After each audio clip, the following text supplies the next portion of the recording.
అందరినీ చూసి అలాంటి ఇల్లు నాకు లేదే, అలాంటి ఉద్యోగం నాకు లేదే, అలాంటి భార్య నాకు లేదే, అలాంటి పిల్లలు నాకు లేరే, అలాంటి భర్త నాకు లేడే అని చాలామంది బాధపడుతూ ఉంటారు. కానీ ప్రభు మనకి ఇచ్చినటువంటి ఆ నిత్య గృహములో, ఆ నిత్య స్వాస్థ్యములో, ఆ నిత్య కిరీటములో అంటే ఎంత గొప్ప అనిత్య మహిమలో, అనిత్య రక్షణలో మనకి ఎంతో గొప్ప ఉల్లాసం మనకు కలుగుతుంది.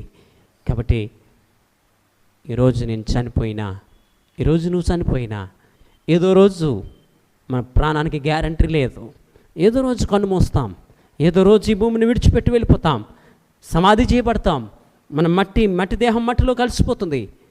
కానీ కడబోరం రోగిని వెంటనే పునరుద్ధాన శక్తిని మనం పొందుకుంటాం, ప్రభువును మనం చూస్తాం. ప్రభుతో వెళ్ళిపోయిన తర్వాత ఈ గొప్ప ఆశీర్వాదాలన్నీ కూడా ఆ నిత్య రాజు అయినటువంటి యేసుక్రీస్తు ఆ రాజులు